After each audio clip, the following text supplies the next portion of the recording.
Mesdames et messieurs, bonsoir et bienvenue dans l'invité de la rédaction. Tourisme, c'est le sujet de ce soir. Nouveau record historique de 15,9 millions de visiteurs qui a été enregistré à fin novembre, un chiffre en hausse de 20% par rapport à 2023.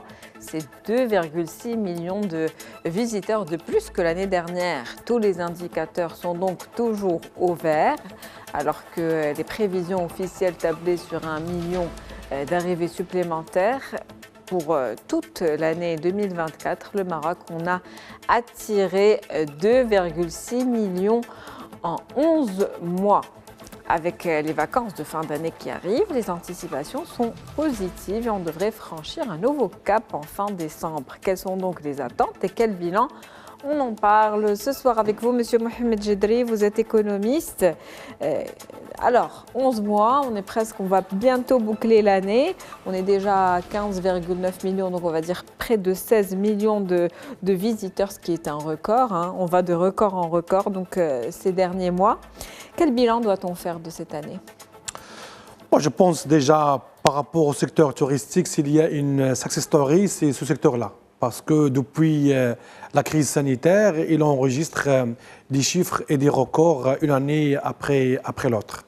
Aujourd'hui, il ne faut pas oublier un élément qui est essentiel, c'est qu'on table sur un objectif intermédiaire de 17,5 millions de touristes en 2026. On voit que déjà en 2024, on va dépasser largement, moi je pense, les 16 millions. C'est-à-dire qu'on est déjà en dépassement des objectifs fixés pour l'année 2024. C'est une bonne chose. Pourquoi ? Parce que le secteur du tourisme avec l'artisanat, il participe à la hauteur de 14% pour le PIB et on table sur la création de 200 000 postes d'emploi d'ici 2026. Moi, je pense que le bilan est assez positif. C'est vrai qu'il y a pas mal de points d'amélioration qu'on devrait prendre en considération les années à venir, surtout en termes de dépenses de touristes ici au Maroc, parce qu'aujourd'hui, le volume de dépenses il est assez moyen, parce que si on voit qu'il y a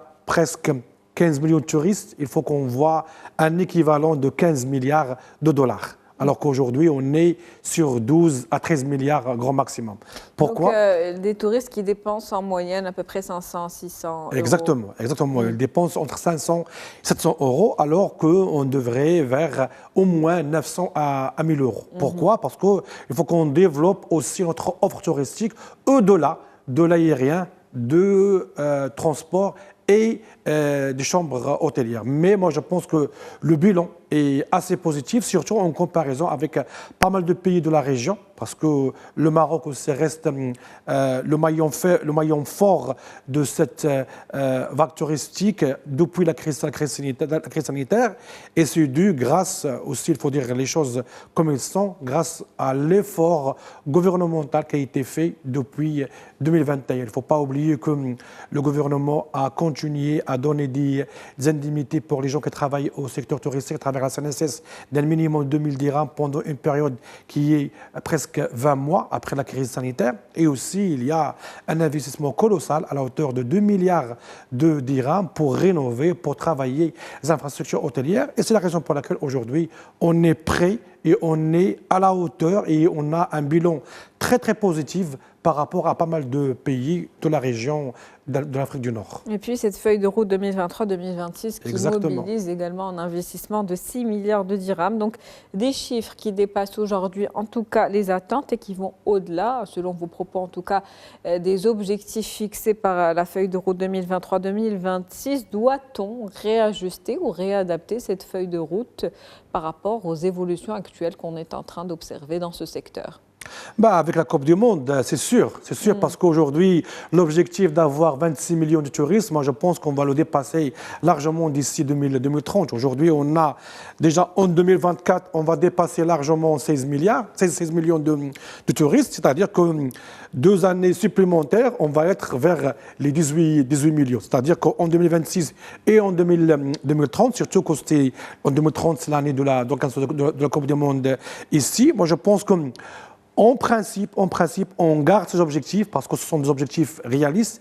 On les garde, on les maintient. C'est-à-dire déjà un objectif intermédiaire de 17,5 en 2026 avec un objectif ultime en 2030 de 26 millions de touristes. Et le moment opportun, on fait une évaluation globale pour tabler sur un objectif final vers 2035 qui est en adéquation avec le NMD du Maroc. Mais aujourd'hui, on voit qu'il y a pas mal de choses qui se font sur le terrain. Il y a déjà la feuille de route avec les régions, avec une enveloppe budgétaire à la hauteur de 6 milliards de dirhams, ce qui est colossal pour une économie comme le Maroc. Mais il y a aussi d'autres choses qui vont se faire. Il y a aussi Cap Hospitalité. C'est un dispositif émis par le ministère du Tourisme et à travers lequel les acteurs du tourisme ils vont avoir des crédits. Mais c'est l'État marocain et le gouvernement marocain qui va payer les intérêts de ces crédits-là. C'est une très bonne chose, une valeur ajoutée pour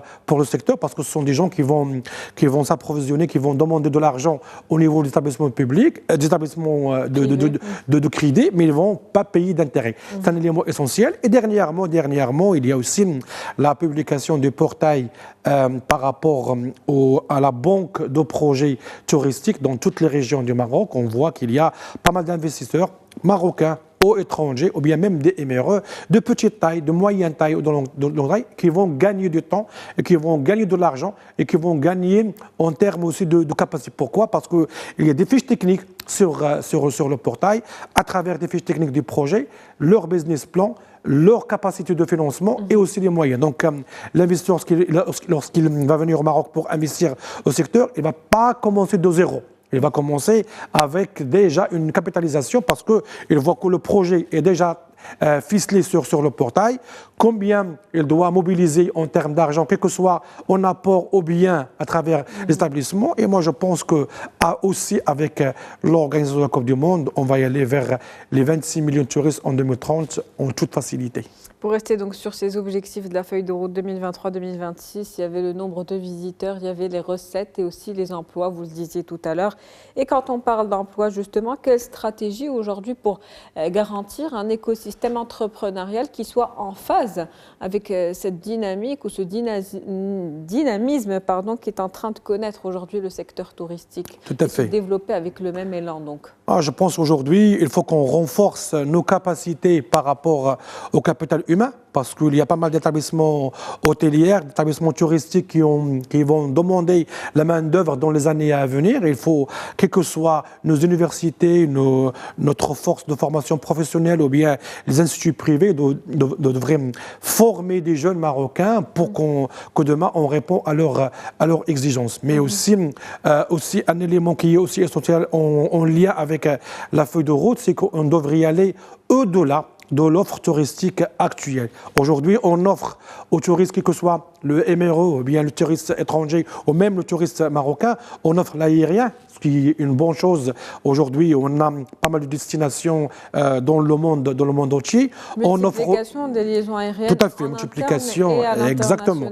Aussi, on offre tout ce qui concerne l'infrastructure hôtelière, on offre aussi la restauration, mais tout le package les activités paratouristiques, on est un petit peu en faiblesse. C'est pour cela qu'on devrait faire un petit peu un effort considérable en ce sens-là. Pourquoi? Parce que ce sont des secteurs qui vont créer de la richesse et qui vont créer pas mal de postes d'emploi. Aujourd'hui, on table sur 200 000 postes d'emploi d'ici 2026, mais on peut y aller vers au moins un demi-million d'ici 2030, surtout qu'aujourd'hui, on a un taux de chômage assez élevé à la hauteur de 13,6%. C'est la raison, c'est l'occasion au jamais de développer un secteur touristique créateur de la richesse, créateur de la valeur ajoutée et créateur aussi de pas mal de postes d'emploi, surtout lorsqu'on lie aussi avec l'artisanat marocain. Booster donc le secteur touristique pour tirer davantage l'économie nationale. Vous parliez tout à l'heure du mondial, le mondial 2030 donc, qui approche à grands pas, plusieurs chantiers aujourd'hui en cours. Parmi ces chantiers, la capacité d'accueil qui est un véritable défi. Est-ce qu'on est prêt aujourd'hui pour accueillir autant de monde? Est-ce qu'on a suffisamment d'infrastructures hôtelières, touristiques, du transport pour accueillir un petit peu cet événement? Moi, je pense pour le mondial, on est prêt à 60 à 70%. Parce que des villes comme Casa, comme Rabat, comme Agadir, comme Marrakech ou Fès, nous avons déjà une capacité hôtelière. Par contre, Tanger, il y a un déficit, et même ça a été dans la notation par la FIFA, parce que Tanger était noté à 2,2, et surtout par rapport à sa capacité hôtelière à Tanger, parce que Tanger, durant les dernières 20 années, était sur le secteur industriel. Aujourd'hui, il faut qu'on développe aussi l'infrastructure hôtelière à Tanger. Mais moi, à mon sens, je pense qu'il ne faut pas qu'on s'arrête seulement au moment du mondial, mais il faut qu'on aille vers au-delà du mondial. C'est-à-dire qu'on table sur des chiffres et des recettes assez élevés après 2030. Pourquoi? Parce qu'il y aura un rayonnement de l'image du Maroc au moment du mondial. Et on a vu pendant la participation du Maroc à Qatar comment l'impact a été positif et direct sur l'économie marocaine à travers le flux touristique de pas mal de gens. Aujourd'hui, il y a des destinations mondiales. Marrakech aujourd'hui, pendant les vacances au niveau international. Aujourd'hui, moi j'ai suivi un petit peu l'actualité ces derniers temps par rapport à Marrakech, par rapport aux fêtes de fin d'année, il est déjà à 90%, à 100% de sa capacité. Il y a déjà des réservations pour les 2 dernières semaines. Donc il faut qu'on prépare aussi, il faut qu'on développe